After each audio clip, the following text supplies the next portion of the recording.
honor now to introduce Lilianna Reyes, who will be speaking. Come on up, Lilianna. Lilianna is the the interim executive director of Affirmations in Ferndale. Affirmations, if I'm not incorrect, is the largest organization of its kind in the state of Michigan, right? Serving the LGBT community. So doing, health services and support groups and advocacy and all sorts of different things, connecting people with special skills, attorneys, I bet, and others. So Lilianna is working with God's children, and it's really an honor for us to have her here to speak.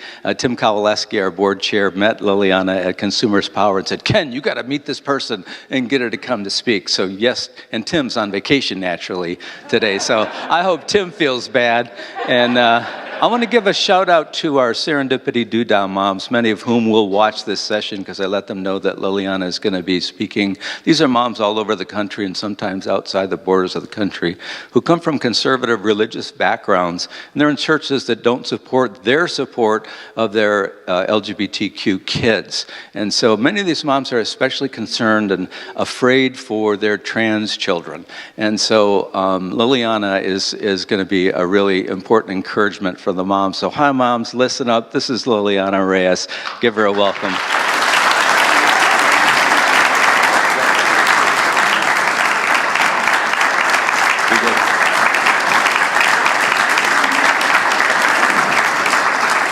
How is everyone? Oh, wow, that's kind of cool. Okay, so my name is Lilianna Angel Reyes. I am the interim executive director of Affirmations. I grew up in Saginaw, and I went to school in Flint and then Ann Arbor, and so I lived here for a while. Now I'm in Detroit, and so yay, Detroit. So I wanted to talk today about who I was, how faith played a part in my transition. I am a trans woman, which means, for those who may not know, I was given male at birth, and then I grew up and was like, maybe not, maybe not. And so I transitioned. I never felt trapped in a body. I just felt like a little boy that wanted to be a woman. And so for me, that was normal. And I think through my transition, which started at 17 years old, a lot of people that I've talked to, they felt like their faith was tested, and I never felt like mine was. I never felt like it was a test to my faith, but faith was the only thing during all my struggles of transition that kept me going. And so when I first started, I graduated from high school. I went to Cedar Point and worked for the summer, and I met my first drag queen. And I'm like, oh my God, that's what I want. That's who I am. Because I didn't know that you could be a trans person. This was before the early 2000s. I didn't know it was possible. I knew RuPaul on TV, but other than that, I knew no one else, and she's not even trans. So I didn't know that it was possible. So when I met a drag queen and then later trans women, I was like, oh my God, like people can really do this. And so I didn't quite then think about what that would look like for me in terms of disparity, in terms of access. I just did it. I was like, well, that's me. This is what's going to happen. And so I was only at Cedar Point for a few months, and then I went back home, and I was starting my school. And so my mom was really, really nosy, and she went in my big box of stuff and found all my wigs and everything. And she was like, oh my God, what's going on? And so that was a huge endeavor. I had to come out. I have one brother. I grew up in a Mexican family. I am Mexican. And so when I came out, I was kind of dragged out the closet. I don't know if I would have ever came out. I mean, I'm sure I would have had to at some point, but it's not something that I was quite ready for. And so I had to come out to my brother, who is at that time, he was a retired Marine now, but he was active in the Marine Corps. And so he was the manliest man I've ever met in my entire life. Like, he would build a boat and a house and then go play football. So he was very, very manly. And I was really afraid, like, oh my God, like, what's going to happen? We were fairly close family. And so I came out, and how I thought it would go was my dad and my brother were going to have the biggest issues, and my mom was going to be my biggest supporter. And that is not at all how it went. My brother ended up being my biggest supporter, him and his wife, from the very first day till forever. And so that he and through our faith together, I think that kept us close. And so my mom was totally not for it. I grew up in a Catholic household, and I'm sure there's recovering Catholics here. I understand. So when we grew up in that Mexican Catholic household, my family wasn't as Mexican Catholic as you would think. They weren't they were very Easter, Christmas Catholics. And we would go sometimes, and then we would just not go ever. And so there really wasn't this strong biblical, it just wasn't that. But when I started to transition, my mom was like, well, I just don't know if God likes this. And I'm like, well, show me where that says in the Bible, because you don't read it. So how do you tell me that? And so she was like, well, I know that it's that way. I'm like, no, I don't know. Because throughout my whole life, I've never even heard our church back in the day talk about LGBT at all. Like they just didn't exist. And I don't know what's worse, that they didn't exist or that they weren't bashing them. And so there was never this example that was set that it was anti-anything. It was just my mom couldn't grasp it. And the weird part is she had lots of gay friends. And I think it hit way too close to home. And my dad is very, very Catholic. He was an altar boy. He still prefers that masses are in Latin. He is very Catholic. And so I was like, oh, I knew he could quote a Bible scripture. So I didn't ask that question to him. So I ended up, when everything came out, all he said was, okay, well, this is something that you have to live with, and this is between you and God. I'm like, oh, that's it? And he was like, no, that's it. He was like, it's really not my space. I love you. He was like, your mom's going to not be excited about this, but I will always stand behind you in whatever way that I'm able to. And so the interesting thing is my parents, my dad was a migrant worker, so he worked in the fields for a really, really long time until Delphi, GM took over Saginaw and then Flint at that time. And so then him and all his family ended up getting into the plant. And that's where they retired from, and my mom was a housewife. And so while all this was going on, my mom ran the household. She decided where money went, even though she didn't make any. She decided how money was supposed to go. My dad would literally work, give my mom his check. She would give him like a stipend and be like, okay, this is what happens. So my mom held lots of the decisions in our home. And so when I came out, my mom was like, I just don't know how I'm going to take this. And at that point, I'm like, well, you don't really have a choice in this matter, because I'm not going to pretend to be something I'm not. It was a light that changed in my life when I found out that this was possible. And so again, through this whole ordeal, I never ever questioned, was I a mistake or was this a mistake? It just never dawned on me that it could be a mistake. It never dawned on me that this could be a wedge between me and the God that I loved. It never once came into question.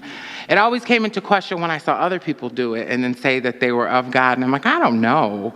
And if we're of the same God, then I hope not, because that's not what it's never ever questioned me. And it's strange how other people question other people's belief and intention in God. You don't know. You don't know what that looks like. You don't know what that relationship looks like. So once I started to transition, my parents, my mom, for the most part, she didn't speak to me for about 2 years. And so I left the house. We didn't speak. I was living with my brother, still going to school. And my dad would meet me once a week to fill up my gas tank and give me some money, and then we would talk. But he would always stand behind my mom, and he wouldn't let things get too bad. But during those 2 years, my mom and I are the same person. So we're very loud, we're very stand up for what you believe in. And so we argued a lot. And I really did think that I was never in my life going to see my mother again. And again, even through that, I never questioned my faith. I never questioned God. I think she did, though. I think she had lots of questions about what this looked like and why her, like, what did she do? And when we ended up finally talking after a really long 2 years. So my brother was supportive, his wife, his 3 kids were really supportive. Kids could care less about most things. If you're a good person, that's all they really care about. And they want to have some say in your life if they love you. And so when I transitioned, I started the name change process, the gender marker process super early. And I remember my dad saying, can you wait till I die before you change your name? And I'm like, Dad, what if you die when you're 80? That would be ridiculous. I would never have the name that I want. And his only request was, please don't change your last name. And for him, as a Mexican man who grew and was very proud of his name, he just was like, please don't change your last name. And so I was named after my maternal grandfather, and it was Lázaro Chapin's Reyes. A lot of people won't say what they call their dead name. I don't think it's my dead name. Actually, it's still part of my name, because it was an honor to my grandfather, who was an amazing man, and I was named after my father, and he was an amazing man, the last name anyway. So when I changed my name, I actually just added to my name. So I added Lilianna Angel Lázaro Chapin's Reyes. So it never really fully changed it, and my dad was very excited about that. It took him a really long time to say Liliana, but he was really excited about it. But during this time, when I changed my name, I didn't have much family support. My brother supported me, but I don't think he knew what it was like to go through something like this. And so he supported the best way he could, but I was, for the most part, I felt really, really alone. Also, in Saginaw and Flint, there were no doctors that ever treated trans people. So I would have to train my doctors or be told, I'm sorry, we don't treat your kind here, you have to leave. And being told, I'm sorry, this is special medicine. And I'm like, not like veterinary medicine. I'm sure you can do it. And so there was a lot of disheartening spaces. This was during the time that there was something called the Harry Benjamin Dysphoria Act, which made you jump through more hoops. I mean, there's still hoops today, but just the hoops look different in order for someone who is not trans to say, yes, you're trans.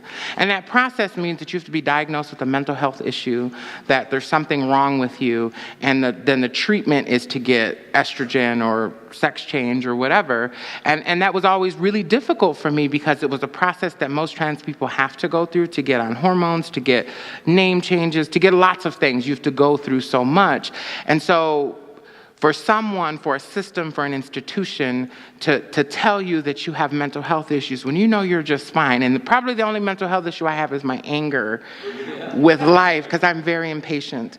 But other than that, it had nothing to do with my transness. I'm intelligent, but I had to prove that to myself. And so I was like, okay, so you have to get a master's degree then, because not only do you have to prove to people you're fine, but you have to work harder than everyone else.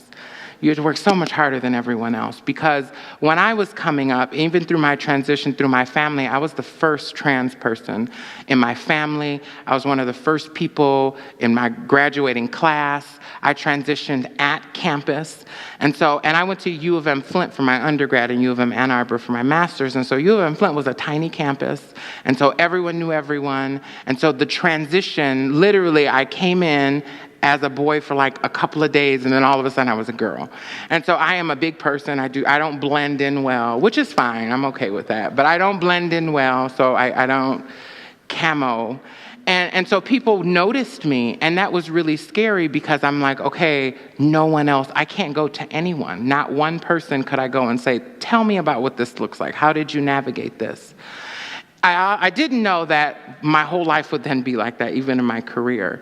So those moments where I was alone, those moments where I felt like I had nothing, all I had was God, to be completely honest. And that's all I could ever have, and there was never a question, there was never a doubt. And so I left Christianity years and years and years ago, and I've been Buddhist for over 15 years.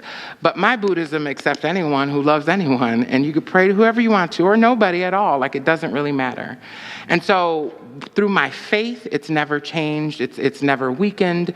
As I got older, after those 2 years, my mom came around, and her biggest concern that she was able to finally vocalize was, people like you die. They kill people like you. You're already Mexican. You're already this is going to be really difficult. We didn't come from privilege. And so you're adding more than maybe needs to happen. And what if you die? And I'm like, what if I die? But there's a difference. Either I can be in your life alive, or I can not be in your life dead? Like, what does that look like to you? And so she was like, okay, I think I can try this. And I'm like, well, I don't really need you to try. I don't need your approval. I just need you to, if you're okay, then you have to be okay. But if you're not, we're not walking the middle ground. And so she was like, okay, well, fine, I'll try, I said. I'm like, okay, well, don't try, just do. And she was like, no, I said, I'll try. And so I'm like, okay. So throughout about 6 months after that, there were some touch and go moments and touch and go periods where she was like, I'm uncomfortable using your name. And I'm like, well, it's not your name to use. You use the name that I ask you, otherwise I won't talk to you. And so there were some harsh roads and lines that I drew because I had 2 years to think about all this. I had 2 years to prepare myself that I would never be in my parents' life. So now that they were back, I'm like, oh no, we have rules now. Like this isn't like the same way. And so what I can say is, of course, through this all, there's a hope that happens when your parents or family are willing to accept you for who you are. And sometimes you get let down because people aren't perfect or because sometimes people just don't know how to unthink the things that they think. And so there was lots of prayer. There was lots of spirituality that happened through there. And through it all, my parents and I have had an amazing relationship. They've been the biggest supporters. My mom was sometimes a little too supportive, like, let's go to a drag show. And I'm like, let's not. Like, let's just stay home. And then she was like, fine, I'll go by myself. And then she met all the drag queens, and they all loved her, and they would all tip her. And so at some point, I'm like, okay, Mom, like, you don't have to just be the gay mom. And she's like, no, but it's okay, though. And so then she started to march and do all these policy things, and she was really, really, really, at that point, fully for me. And so my dad was still like, between you and God, whatever. And I'm like, okay. So through that all, once I graduated, and my mom was also afraid that this lifestyle was going to change who I was, and I wasn't going to be a successful member in life. And so when I graduated with my bachelor's and my master's, I think it changed the thought of what, in her mind, trans people could do, because we didn't know any trans people that could be successful. And it, up until my mom's passing, which happened about 6 or 7 years ago, she was my biggest supporter. And my dad, to this day, we talk every single day. I go see him every week, and we have an amazing relationship. And he treats me more like love than I've ever had in my entire life. And my family is ever so much amazing, and part of us, we just had Christmas last year together with my brother, who's now retired, and his 3 kids who grew up loving me and adoring me and never looking at me weird, or now one of them is about to graduate college. So as I get older, I realize that the people who love me are also, their love grows each year. And it's interesting because our family has different faiths, but we never talk about the wedge between the faiths, but more of what the faiths have in common, and more that the faiths have brought us together. And so through my whole process, and even now, I rely on faith more than I ever have before. I had to fight for every space that I enter. And I'm going to say it, and it sounds awesome, but it's also scary. I'm the first trans Latina to run a public organization in the entire state of Michigan, any public organization.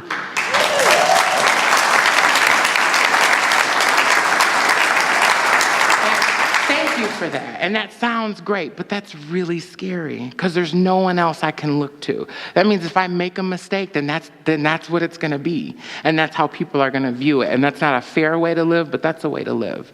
And no matter how much I get, no matter what I do, people always question my ability to do what I can do. I'm a national expert in a few things, only because when I was in college, I'm like, I have to do everything that I possibly can to be as good as I possibly can, because there's some competition I'm going to have to go up that don't look like me, that didn't transition, that isn't Mexican, that isn't lots of things. And so through it all, I'm still figuring out my way. And there's even more so now when you're in an executive director role and you have to hide your face work a little more when you're angry. You know, I don't have a good poker face, so people know when I'm angry. And so there's lots of prayer in meetings that happen, like, please just just flood this whole place right now. I don't have to think about it. And that's honest, because sometimes that's what happens with hope. When people go through so much and they go through so much trauma, you can have hope, but sometimes it's really clouded by a lot of things. And it's easy to go, I just don't want to have to deal with this. And there are moments, no matter where I go through, that I feel that way. I never give up faith, but there are moments where I don't often see the hope. And that's scary. But the good thing is I know I could never give up my faith. So the hope will always be there. I just have to look for it. So thank you so much for listening. I am so happy to be here. I love Ann Arbor. Thank you.